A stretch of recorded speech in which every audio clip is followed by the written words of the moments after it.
Oh, I'm guilty of sloppy thinking, of the thing that I want the most.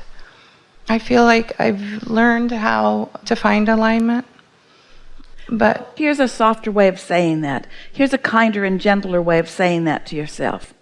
Law of attraction has its way with me. And if I don't catch my satisfaction or dissatisfaction at early stages, then I often get called away from who I really am. And then it's hard for me to pull myself back. So then I accuse myself of being a sloppy thinker when all I really am is someone that's under the influence of law of attraction. I just didn't catch it soon enough. That's all. Doesn't that feel better? And tonight I'm going to sleep, and the momentum of that's going to subside, or today I'm going to meditate and I'm going to allow my vibration to rise, so it gets easier and easier for me. So I'm a sloppy thinker, or I could say law of attraction has its way with me, and I could say that's good that law of attraction has its way with me, and it's also good for me to acknowledge that I'm not the one exception in all of the universe that can think a negative thought or can think in opposition to what I want and feel good about it. Ooh, it's good that I know I'm a sloppy thinker. If I weren't aware of negative emotion, I wouldn't even know I'm a sloppy thinker. I would think I'm a perfectly fine thinker. To think these thoughts of hate, I wouldn't call it sloppy thinking. I'd call it the American way.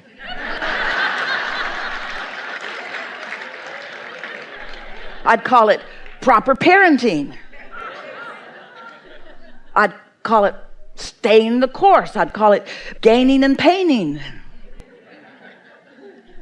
And so what you want most is focus. Well, let's chew the corners off of that a little bit too. What I want is to be aware of how my thoughts fit with the greater scheme of who I am, so that I can think in more moments, with more clarity, with more profound wisdom, with more understanding of who I really am.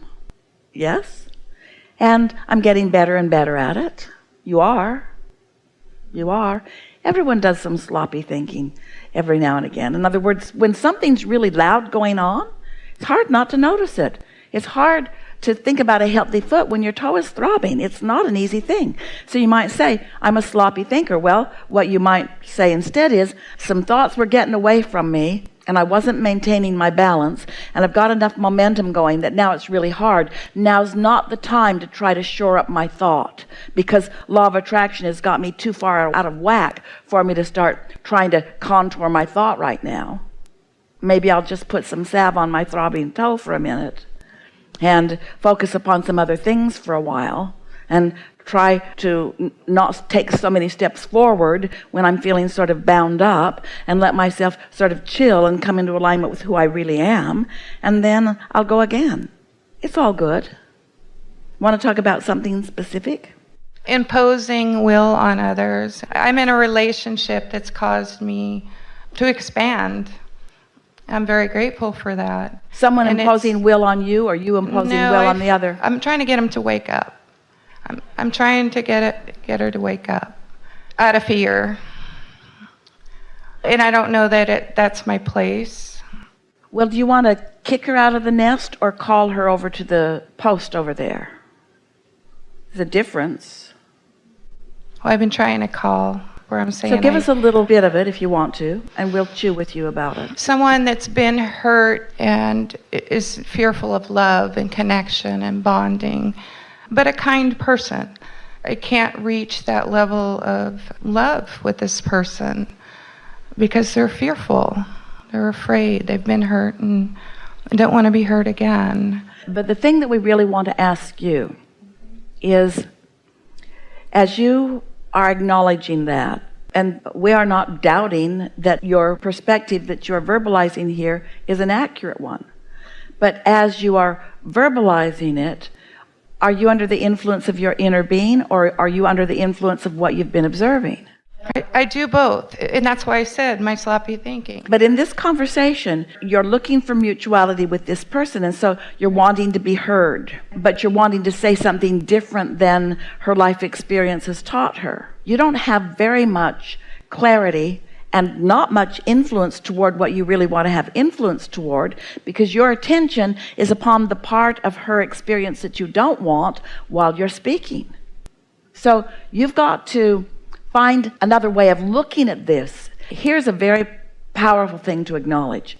You either have to be able to focus upon something else at the same time you're talking to a person that keeps you in alignment with who you are, or you've got to find something about that person while you're talking to them that keeps you in alignment with who you are. It's why it's so difficult for doctors and some healers to actually have any real influence for wellness, because the illness is so obvious to them, and so they're zooming in to help an illness, which means they're zooming in to help the illness rather than maintaining their knowledge of wellness and pulling the person up toward wellness.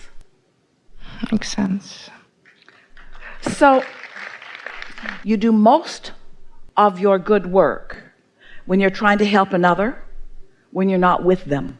Because when you're with them, they get your attention. And sometimes you try so hard to help them that you go to where they are to try to help them. But there's another end of that stick. So just give us 2 predominant things that you witness that make you want to help. Something that comes up fairly frequently. Just the inability to acknowledge the relationship. Stubbornly holding to isolation. Yeah. What is it that bothers you? What hits you the hardest? What is it that makes you come to the conclusion that you've come to? Because you know, the conclusion that you've come to is a belief that doesn't match your desire. So we're not even talking about the other person.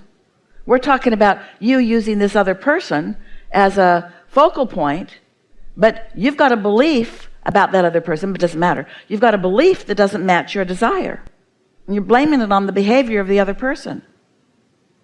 Well, it's about the other person. Doesn't matter what it's about. You've got a belief that doesn't match your desire. So what are you going to do about it? How are you going to chew the edges off of that? It's a good question. What are you going to do about it? What feels like the path of least resistance?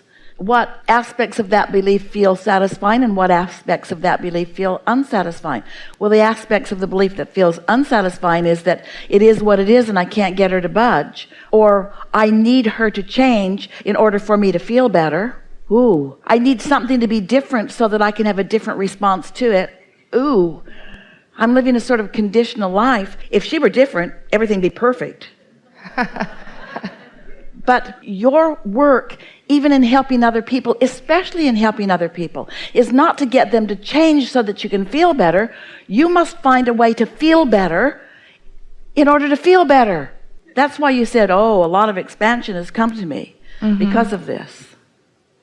You sort of getting this? People say, if that were different, then I would feel better. And we say, feel better, and that could be different. And then they say, but what if I feel better and it's not different? We say, you're not feeling better. But what if I do the work and nothing changes? Now you're really off the subject. Well, what if I feel better? Yeah, what if you feel better? Well, why would I feel better if nothing changes? Because everything that you want is so that you can feel better. So why are you binding up how you feel with what somebody else is doing? That's out of whack. Esther says, that's jacked up. That's jacked up. What's wrong with that picture? I need to control how you feel so that I can feel better. Well, that can get way out of hand fast, can't it? If how I feel is dependent on what anybody else is doing, then I'm going to be really busy.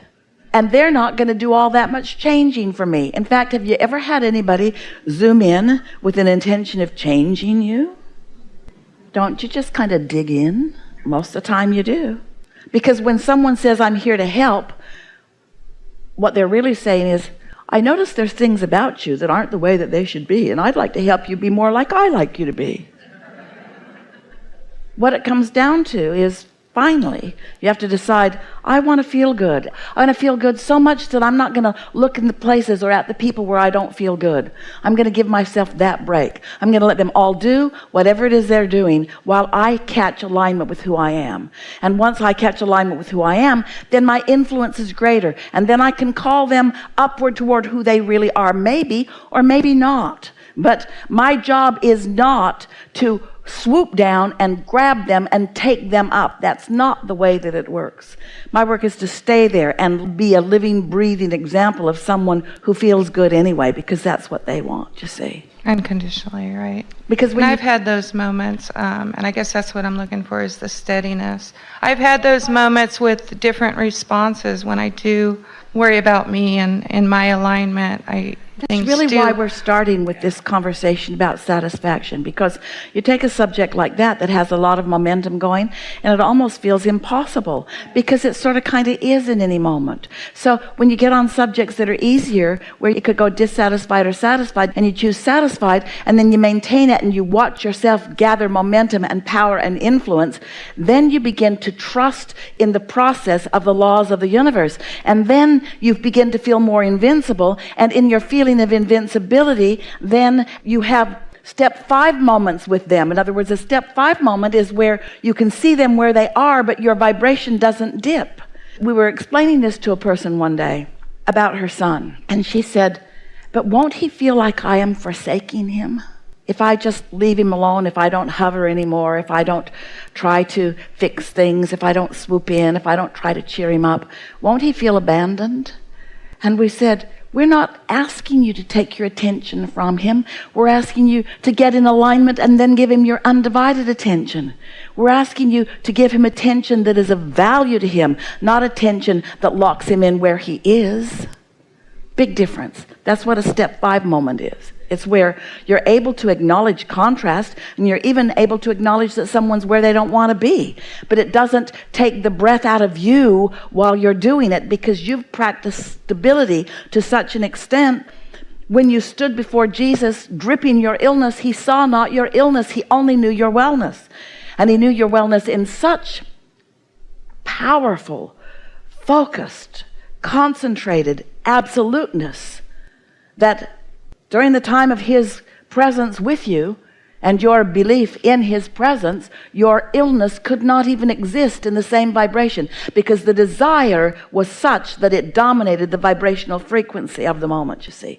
That's what a step 5 moment is where you just know, and conditions and beliefs that have been there before or even that exist in the moment have no consequence, because your signal is so strong, you're so tuned in, and therefore your influence is great.